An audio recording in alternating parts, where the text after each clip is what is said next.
Hello, everybody. My name is Ray. Welcome to the Evangelical Dark Web. Today, we're going to be talking about the Wasson watch company crashing out, attacking Joel Webbon and several other people that are friends of the channel and stuff like that. So, this is a very interesting situation where you have a company that markets itself to right wing anonymous accounts, but then attacks and demonizes them because they do not unconditionally support the state of Israel, the modern state. So we're going to talk about this, and I don't know if the guy claimed he wasn't dispensational, but he definitely is not fully honest about that. But we'll get into that and a little bit more. And it's a pretty interesting time that, all this talk about Christian businesses going on with the Lucas Botkin story and, all just everything else that's going on. So, uh, this is very interesting to me because, I'm more of a business guy myself. So to see a company crash out like this is very interesting, especially since they're going after some of my friends as well. So let's dive into this. But first, we got a word from our dear sponsor. Hey friends, Ray Fava here from Evangelical Dark Web. It is my belief that right now we need more Christian patrons. Let me ask you something. Do you have a vision for your family, your business, your community? Do you dream of building something lasting, something that glorifies God and blesses generations to come? Are you ready to become a new Christian elite? Then you need to talk to my friends at First Liberty Building and Loan. For over 30 years, First Liberty has said yes when big banks say no. They've been the bridge between visionary entrepreneurs and the capital they need to build, buy, and grow. They don't just talk about community, they are the community, grounded in Noonan, Georgia, and serving business owners across the country. Their team is deeply involved in church leadership, local government, and civic life, and they're not afraid to say it. They honor God in all they do. And that's not just marketing, it's the foundation of their business. If you're a Christian entrepreneur who wants to build multi generational wealth, make a cultural impact, and leave a legacy, First Liberty wants to help you do it. So grab the ox goad, light the torches. It's time to build your kingdom for God's glory and your children's future. Visit firstlibertyga.com to learn more and apply today. That's firstlibertyga.com. So, Wasson Watch Company, they definitely seem like they're trying to do exactly what the live read just said, but it and the way they're starting out doing it is they're a private label watch company. And there's nothing wrong with private label. There's nothing wrong with this as a concept. And a lot of sponsors on podcasts are indeed also private label. Most people who are running a coffee company are running a private label brand. So this is something that a lot of people do, not hating the game, but at the end of the day, these are Chinese watches that they are selling for, $1,000, but it's on sale for $845. But they're Chinese watches using Swiss methods and technology. So that's what the product is, and they're not exactly ready to do the whole, hating on the base thing. So obviously, I'm just going to pick up in the middle of this conflict because, again, there's a lot of stuff going on. There's a lot of backstory. So let's pick up from the middle where things really kind of crash out because they've been crashing out for a while. Wasson has been. And they're like, dear Nazis, groypers, and anti Semites, there's no room for you in MAGA, conservatism, or the Republican Party. You have shown where your loyalties lie. You chose Iran over America. Your hate for Israel is literally all that guides you. We don't need you or want you. If you are ready to come out of your delusions and come into the light, into the right side, which is also the winning side, great. We'll be happy to have you. The rest of you can pound sand. You're total losers and have no power or influence here. And, Joel Webbon's like, bummer, such a shame. And I'll get into what Joel Webbon has to say more about this in a minute. But then they go and call him a Nazi, call him the Nazi pastor has just entered the chat. So this is a very interesting, hot development. So Joel Webbon says, really disappointing. People who love your product express disagreement with a president, many of whom sincerely honor and happily voted for, yet straight to leftist name calling from a right wing company. And that is what is definitely happening. That is a development on the right, is that so many people are really just becoming Antifa dweebs on the right, because at the end of the day, they would side with communists over the so-called Nazis, even though none of these people are Germans from a specific period of time in which, because I think things like fascism are largely dependent on the time period in which these ideas developed. Even if you read the 25 planks of the National Socialist Germans Workers' Party, it's very contextualized to a specific time and also a specific place. So that, to me, is how you would define uh, Nazism and stuff like that. But with that said, uh, it is a leftist tactic to label your enemies as Nazis, as racists, as anti-Semites, as homophobes, as transphobes, as Islamophobes, as xenophobes. All these different phobes and ists and isms and stuff like that is leftist tactic 101. And the powers of these words do not work anymore.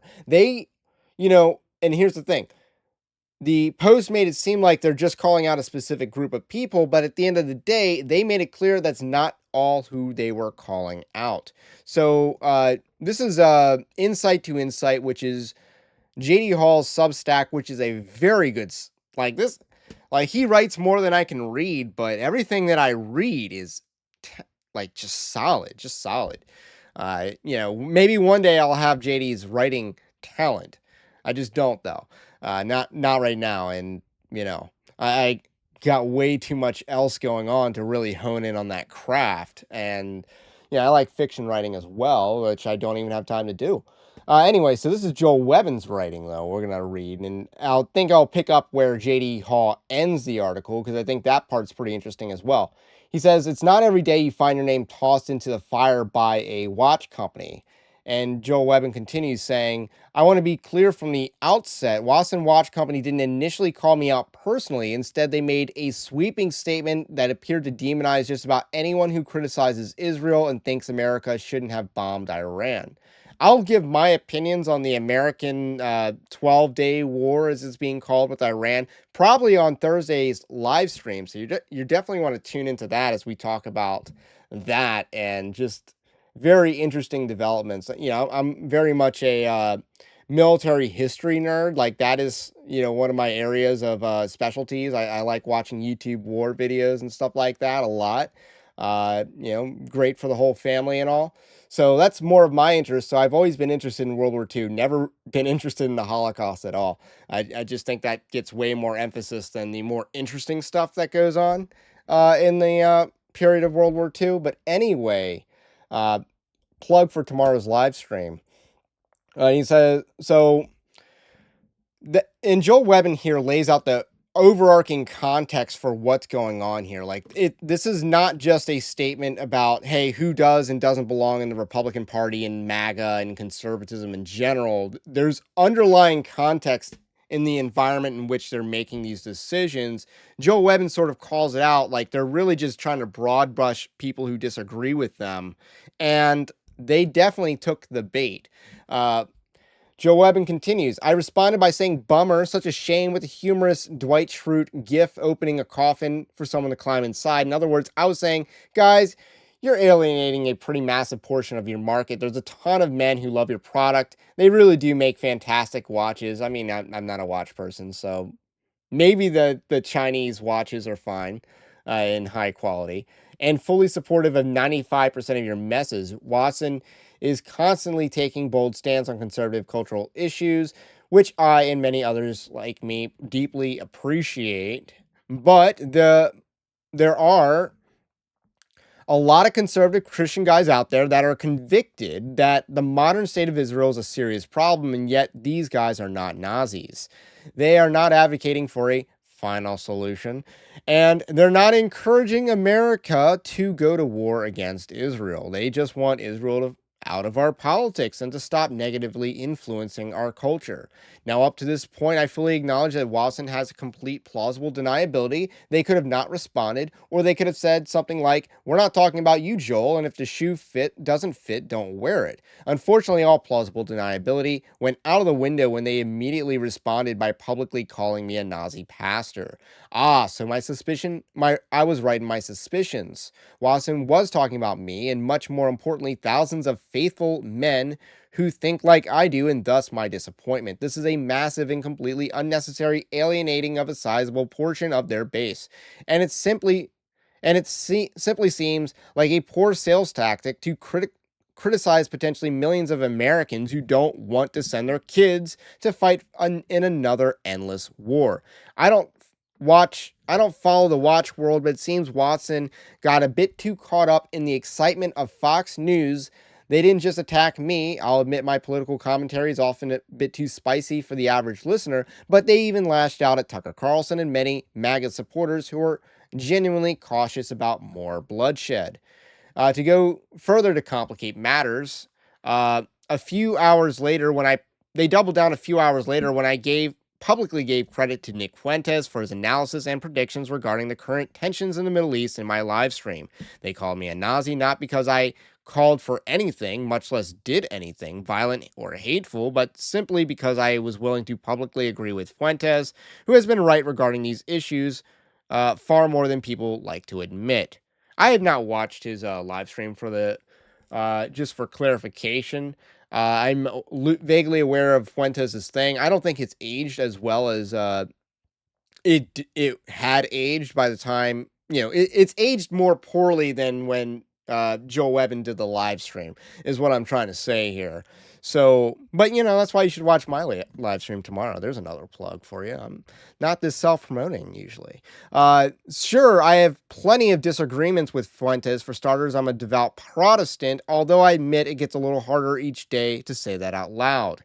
Yet I like to think it's telling when a 26-year-old like Nick sees so many truths about geopolitics more clearly than all the so-called respectable people. And yeah, I think that's a low bar. I think Joe would even say that that's a low bar. Like, it's not as high praise of Nick Fuentes as it sounds, because I think it's just a low praise of so much of the neocon establishment media. Calling someone like Nick a Nazi just because they disagree with you about a war is wrong. It dilutes the meaning of the word and tries to silence people who question the military industrial complex. So that's kind of where he talks about, but the more he calls names like Nazi or racist, the less it actually works. He concludes by saying, "People are tired of seeing good men attacked for speaking the truth. I don't expect an apology from Wasson, but I sincerely hope they consider laying off all the rest out there who think like I do." So that is Joel Webbon on JD Hall's Substack. So let's kind of talk about more about what they do. Like, they again, this is a company that markets itself to right-wing Anons, and here they are trying to call for church discipline on another Anon, uh, who they're like, do people in this man's church know that he's a Holocaust denier? And it's a post that says, "Is it Holocaust denial if I only believe 5.9 Jews died?" I think there's a typo there. It's meant to say 5.9 million, because you can't do 5.9 people. Like, that's not a thing. But yeah, there is a fixation on the number 6 million, and the reason for that is not because most genocides have a range, but the reason why there's a fixation on the number 6 million is because six is a holy number for modern Jews, and Talmudic Judaism, it's on the Star of Rephaim, which is on the Israeli flag, 6 points. Like, they are obsessed with the number six. That symbol's an occultic symbol talking about the planet Saturn, sixth planet from the sun. So a little bit of Saturn worship or Satan worship. But that's par for the course for a pagan people group. But Christians really should not be defending that or that behavior. So, with that said, there's also this other image that they posted, which is theologically errant. So that's why I wanted to talk about that. It says if you were not a Holocaust denier, you'd wear a Wasson. So again, they're trying to use the Holocaust, a tragic event, to sell watches, which you could say is pretty pretty low, pretty sleazy, and not cool. But I understand meme marketing, and stuff like that. But man, if I were obsessed with a certain narrative, I might consider that bad taste. Wasson Watch Company has had enough, it concludes, and we want to be crystal clear: we do not live, or we have not and will not ever hate Jews, and we affirm God has a special plan for them. And they cite Jeremiah 31 through 31, and they cite Romans 11. So let's just be clear, like Jeremiah 31 is clearly about Christ. It is about Christ. And dispensationalists take this passage and turn it about modern Jews. And that is blasphemous. That is blasphemous. So let's just read the 31, and they said through 34. 34 through 30 or through 40, but I think it's all prophecy about the days of Christ. So behold, the days are coming when I will make a new covenant with the house of Israel and with the house of Judah, not like the covenant which I made with their fathers in the day that I took them by the hand to bring them out of the land of Egypt, my covenant which they broke, although I was a husband to them, declares the Lord. But this is the covenant which I will make with the house of Israel after those days. I will put my law within them on their hearts, and on their hearts I will write it, and I will be their God, and they shall be my people. This is talking about the elect who believe in Jesus. That's who this is talking about. Jesus says, Jesus talks about introducing the new covenant when he does the Last Supper. So that's what this is talking about. That's what this is all pointing to. They will not teach again, each man is his neighbor, and each man his brother, saying, knowing the Lord, for they will all know me, from the least of them to the greatest of them, declares the Lord. For I will forgive their iniquity and their sin I will remember no more. So this is talking about God's chosen people, those whom Christ saves. And that's what this whole thing's about. If anything, this part afterwards strikes me as being about 80, 70 and, dissolving the, then the offspring of Israel will cease from being a nation before me forever. So I don't, that part's a little more difficult for me, but it does seem like uh, an allusion to uh, the 80 70 siege. So going back to Wasson Watch Company, again, the fact that they're trying to call for people to be church disciplined over things that are not theologically important is pretty interesting. Another person who they're trying to go after in docs, they called Dissident Soaps, a Nazi soap company. And again, they make a good product. Definitely recommend using them as well. I'd love to have them as a sponsor if they want to become a sponsor for Evangelical Dark Web. And then this is a very interesting comparison, is that the Black Rifle guys, the new Black Rifle Coffee Company just dropped, and this is a stock chart for them because they were at one point, I believe they had a 9-figure valuation at one point, Black Rifle Coffee Company, and they hate their base. They hate their base of support. They're liberals who used the gun issue, who used gun rights to market to an audience that they hate to make a lot of money. Founder was Jewish, by the way, and pretty degenerate at that. There's a lawsuit about that. So just saying, like there's a couple of companies out there that are like this, that are money schemes on really good-hearted people, or at least people with better dispositions and instincts than your broader American. Like, they target this audience to make a lot of money off of. And Black Rifle Coffee Company, they did just that, and that is the path that Wasson Watch Company is following. It's not a good path that is crashing out on a business scale. Sure, they might get a lot of sales initially from all this free advertising they're getting, but at the end of the day, you're not a based watch company if James Lindsay's singing your praises. You're just not. That's at the end of the day, that is whom you are really following, and also you're not really following the Bible if you're taking passages about Jesus and turning them about modern Jews. Like, that is, to me, blasphemous, because there's a lot of that, and it you're taking the Christ out of Scripture, and that's why I'm calling it blasphemy. You're inserting something over Christ when Scripture is talking about Christ, who is God, and you're replacing that in Scripture. So I have issues with that, and that's really all I got to say about that for now. This story is pretty fascinating to me for a number of reasons. And if you like this kind of content, do also subscribe to the channel, to the podcast. If you're new, have a blessed day, stay based, Christ is King, and we will catch you on the next one.